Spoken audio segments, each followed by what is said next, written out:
What's going on, guys? Today I'm going to talk about the Mavic 2 Pro and how I fly it, how I carry it, what my settings look like, and wait, hold on for a second.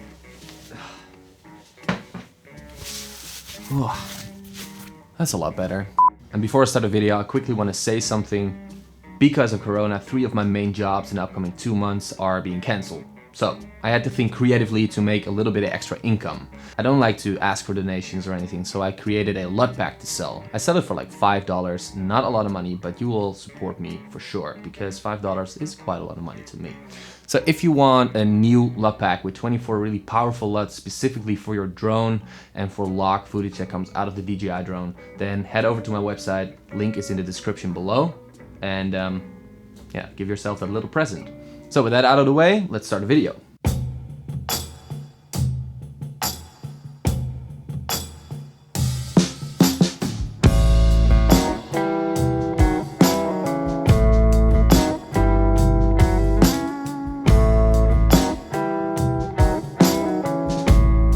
So in this video, I'm going to talk about how I fly my drone, how I carry it, how I travel with it, what my settings look like, and also how I color grade my footage. So if you own a DJI drone, but you cannot really get that, quality out of the drone as you expected, stick around because there's a lot to talk about, and I will try to cover everything I know in this video.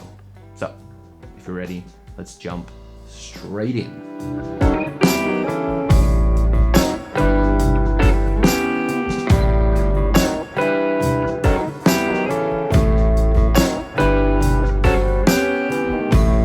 These are the topics that I will be talking about in this video. I will leave timestamps in the description so you can easily jump to a specific topic. So I use the pouch that comes with the Fly More combo or kit. The reason for this is because it's super small and compact and you can fit it in a backpack very easily. And the best thing about this is that you have all the items you need with you in one place and it fits super nice and tidy. So you have your drone over here, you have your controller, you have 2 extra spare batteries, which is a necessity because one of these only lasts you for like 20 to 30 minutes. It depends on how hard the wind is blowing or conditions outside. And then also I squeezed my ND filters right in between the battery and the controller. And there you have it. So this is your entire setup, which is nice and compact. I will not go into detail about every single setting, but if you do have a question about a specific setting, leave them down in the comments below and I'll get back to you. So there are some settings that never change. That's, for example, your resolution. I always shoot at 2160p at 24 frames a second, or rather 23.976 frames per second, and 1/50th of a shutter speed, because that's always double the frame rate. Roughly. My ISO, I always try to keep it at 100, but if I really need to, I can, crank that up, but I never shoot in the dark, so it's probably unnecessary. And otherwise I can just lower my aperture or take off my ND filter if I really want more light to enter in the lens. So my white balance, I do adjust it whenever I need to. For example, if the sun is shining suddenly, I change it to sunny. If there's a lot of clouds coming in, I'll put it back on cloudy. You just adjust it as you go, easiest. Then I always shoot at H.265 because it's just a more advanced codec. And together with the log curve, it sort of allows you to shoot in 10-bit color, which just, it's amazing. It gives you so much more room for creativity in post because there's a lot more colors and a lot more detail to work with. Then you also got the gimbal, and there's a lot to the gimbal because you have so much control over the speed and the pan and yaw that you need to sort of try different things out. I'll show you right here what my settings are, but you really got to try it out for yourself because my settings may not be working for you. So that's it. Those are my settings. Now we're jumping into ND filters. So ND filters are basically little tiny sunglasses for your lens, and it's necessary because it sort of blocks out all the light, and you can adjust the amount of ND put on there to, have control over the light entering the lens. So right now you've got the little Hasselblad lens on there that is just a normal lens. So to take it off, just put your fingers on there and twist it away from you when you're holding it like this, and then lift it off. Then right here we got the Polar Pro Cinema Grade, that's what they called, I guess, ND filters, and you have 3 different ones. You have 4, you have 8, and you have a 16 ND. In this way you can just, you know, make sure that all the light that enters the lens is the right amount, and yeah, this way you have a lot more control over what enters the lens and what is being blocked out. So, well, that's pretty much everything about ND filters. Let's continue with exposing the image. So for exposure, it is important to know what a histogram is. A histogram is basically a tool which you can also enable inside the app, and that mainly allows you to check how much light is entering into the lens, into the sensor actually. And it's important to know that, you know, where the histogram should be in what kind of situations. For example, I am shooting in Austria above like 2,000 meters in, you know, bright sunlight, only snow, no trees. I make sure that the highlights are almost clipping. And I make sure that when I expose it, that my camera is like pointed to the brightest area, because when I turn away, the rest of the image won't be underexposed, but will be exposed properly that way. In a situation where there is a lot of colors, I'm trying to hit like the highlight line a little bit, like 1 dash before the clipping part. Yeah, so in snowy conditions, I go even beyond that, but in like more color contrasted conditions, I put it a little bit more backwards. It's just trial and error, and it's, you know, these things work for me, maybe different for you, but you should try it out. These are just my ways of doing it. So let's jump into the computer and I'll show you what I do with all the footage I obtained from the drone, and how I color corrected and how I color graded, and later on how I export it for example, YouTube. So you know what to do from start to finish. All right, so in your editing software, let's say you've edited your entire clip and everything looks perfect, you're ready to start color grading. So if you have DaVinci Resolve, this will be way easier. If you don't have DaVinci Resolve, definitely pay attention because it will work, but it's a little different.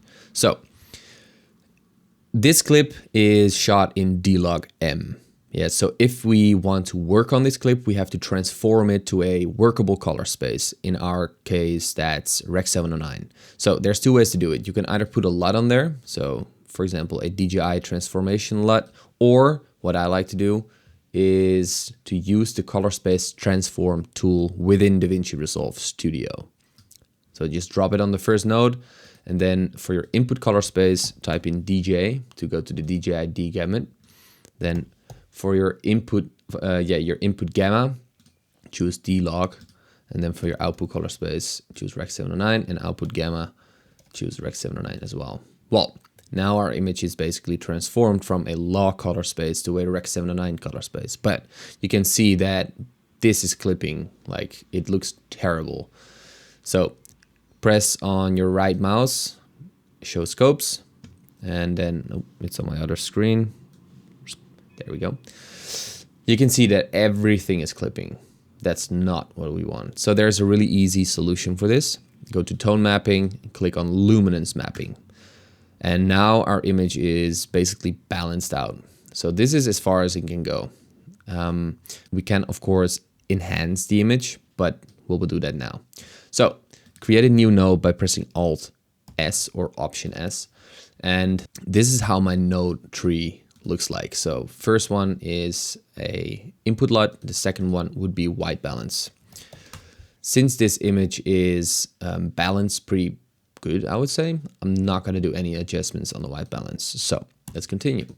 The third node would be luminance. So in this node, I would, try to make the image look as best as it can exposure wise. So this shot was pretty well exposed. Of course, the sun is too bright. So if you drag down your highlights, you see that you drag down everything. You see the whole line moving down. Well, look what happens if I create another node. So click on the first node, hit Shift S to create a node in front of the node you selected, and then drag down the highlights. You see what happens? So the highlights actually stay up higher and the color is being dragged down much slower. So you get much more detail out of it. So having done that, I am going to put a little bit more light into my shadows. So that looks pretty good. So after my luminance, the contrast will be the next one. You could use a S-curve, but I like the tool that is built into DaVinci Resolve, and I usually put it at 1.2. Just check what looks good. Don't want to go clipping again, so this work. And the last node into my color correction chain would be the saturation set. Oh, I can't stand this. Oh my god, what am I doing? Set. There we go. So this, as you can see, this image is, pretty well saturated. So I could add a little bit more saturation maybe, but that starts to look a bit fake. So I would leave it at 50. So basically this node is not usable, but I'll keep it in the chain just for you to see what I do. So then this whole part we call color correction. If you've done this properly, your image should look pretty good. Then the second part of the color grading part would be your color grading. And that is basically the look you're giving to your image. Well, in the beginning of the video, I told you guys I created a LUT pack. So that's the thing that I'm going to show you here.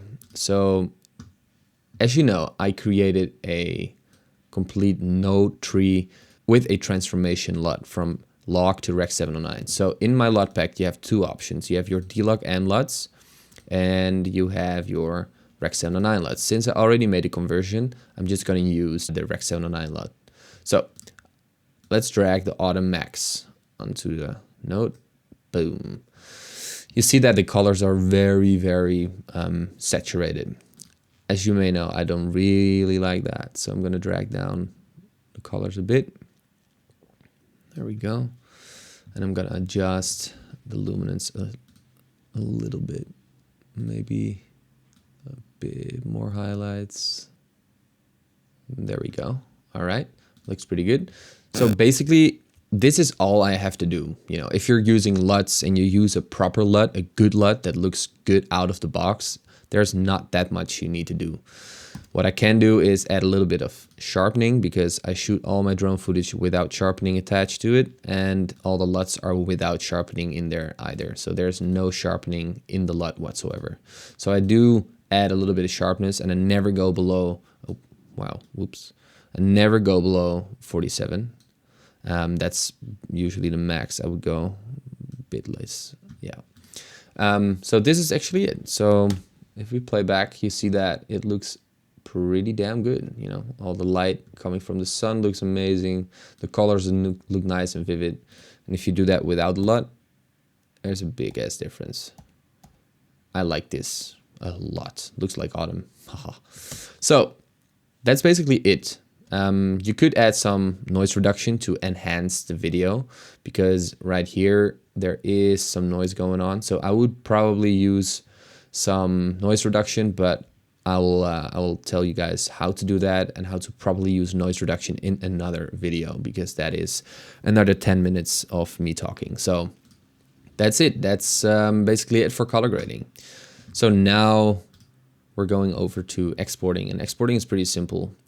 At first, when I started out filmmaking, it took me forever to figure out what the best settings were, but now these days things are easy. What you can do for YouTube is basically just choose 2160p and you're good to go. Then I would choose MP4 because it's less compression. Yeah, that's basically it. So this works. I usually use custom because I just like to, physically put in the value. I use 100,000, so 100 MB per second as my restriction. You could put it at automatic, but I just usually put it on 100,000 kbps. Is that 100,000? Yeah. Then I leave this at auto, and then I press add to render queue, and there we go. That's basically it. And then just upload it to YouTube and be amazed at the quality. Dang, that's all there is to it.